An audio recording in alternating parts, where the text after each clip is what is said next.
so I'm going to record my review that I'm going to do with this group so that any other students that need to watch the review before they make their comic can watch this and see it. So we are going to be using our iPads, and on our iPads you're going to be looking for the Lego Story Visualizer app, which you will open up, and it takes just a moment to load. And what we're doing is we're going to be using our iPad Story Visualizer app to make a digital version of the paper comic that you guys have made in class. So you're going to click on the plus to create a new comic. You have to rename it right here. Instead of new project, I want you to put your name. So I'm going to borrow Bentley and put Bentley. And then you can also put your teacher's initial, which is B. And then you can put your group, which is 1B. Okay, so Bentley, B for Bet-Bees, and 1B. So you'll have to do your name, your teacher's initial, and your group. And then you can click the word done. I want for you to pick the tall page, then click the check. And then it's going to show you these layouts, and I want you to choose the layout that matches your printed comic. So here's your digital comic, and it's empty. What you have to do is you have to make that match what you put on your paper, and you can enhance it a little by using some of the features on this app.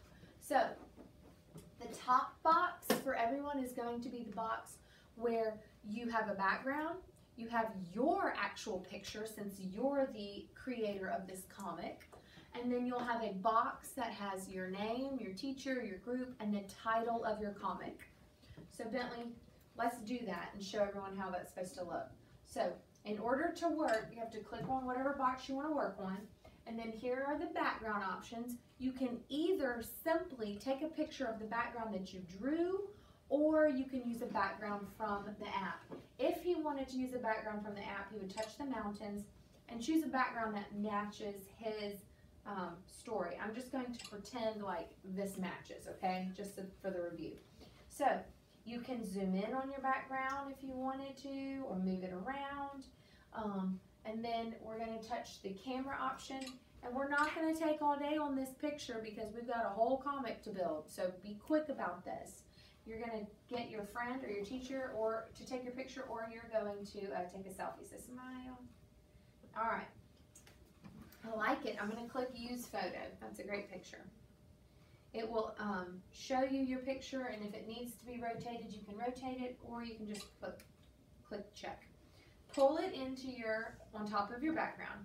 When you click on top of your picture, it will surround it in a highlighted green line.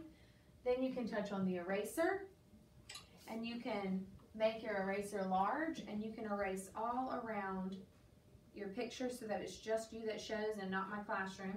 If you accidentally erase too much, you can push the paintbrush, and you can paint back whatever you erased that you didn't mean to. When you're done erasing, click your check. Now, I just have Bentley on the background. We also need the title box. So we're going to click on the speech bubble, and we're going to do the box option in this top rectangle. Erase the words Write Something Cool. Put your name. Put your teacher's name. Put your group. And then put the title of your comic. His comic is going to be called The Empty Pot, right? Mm-hmm. The Empty Pot, and it's the characters from there. Mm-hmm. So we're going to write characters. So that's the name of his comic. Bentley is the author. Here's his group. The Empty Pot characters is his title. When you're done with this opening box, you hit the back green arrow to go back to your full page. This top box is the only box where you're taking your own picture and putting it in. On all of these other boxes, you're taking pictures of your comic, and those characters are what you erase around and use. Or if you want to, you can use the whole box that you've drawn if you put a lot of details on there. Let's pretend that Bentley's building this, and he's going to use all 4 of these boxes to talk about his character. Can I see your comment, please? Thank you. So it looks like his character is Ping. Okay, so in each of these boxes, he has a different describing word telling about Ping's character. So Ping is kind, he's thoughtful, he's nice, and he has different examples of him showing himself being kind and thoughtful. So when he actually builds his comic, I'm going to challenge him to use those descriptive adjectives in a complete sentence with a speech bubble from his character's mouth. So in this first box, he's kind of introducing himself. So he takes a picture of Ping and he will say, "Hi, I'm Ping. Let me tell you about myself." Okay? Always in this program, you do your background first, because if you do that text bubble with all that writing and you erase around your character and then you try to do a background, it's going to cover it up and you're going to have to redo it and you've wasted your time. So always in this program, you tap on your box, you tap on the mountains, and you pick your background first, okay? And then you will touch the camera and you will take a picture of your comic and you will use that picture.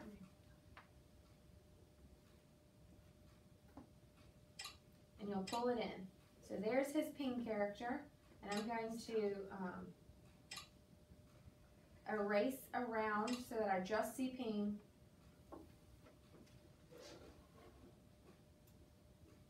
I'm not going to take too long doing this because you've got a whole comic to build, and a lot of people have to build comics, so we're going to do it quickly.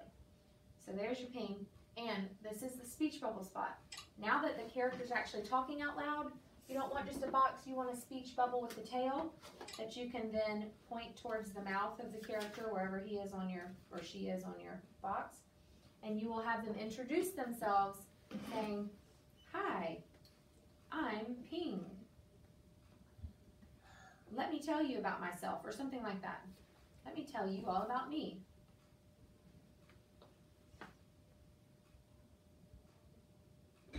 Now we're writing in complete sentences on the digital comic.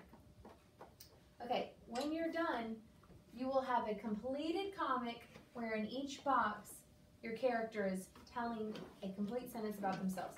So, the next one says kind. How could we use kind in a complete sentence? Ping is very kind. Okay, and if he's talking, he wouldn't say Ping is, he would say I am, right? Okay, so you could simply say I'm very kind. And if you wanted to support that with evidence, you could say, "I'm very kind, like when I shared my food with my," or whatever it is in the story where he showed he was kind, okay? So you're going to build the whole thing. I'm going to show you a couple of examples of students who have finished theirs.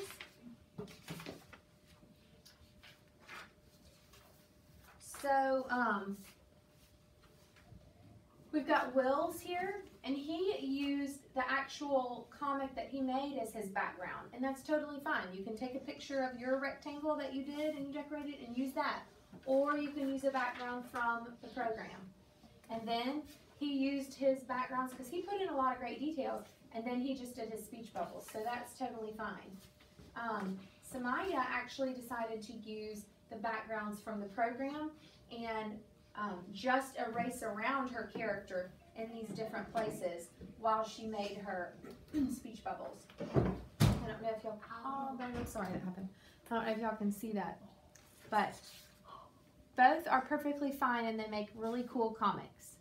So I'm excited to see what y'all create, and I think it will be a nice addition to your board for your big fairy tale ball tomorrow. Oh, one more thing. Almost forgot. Teachers, this is for the teachers. When you're done, let's pretend he was totally done, or when he's out of time, he's done. You will take a screenshot by touching the top and the home button. The reason I do that is because if this program gets overwhelmed and glitches, you can lose all that good work. So if you have a screenshot saved to your photo file, at least you could print that.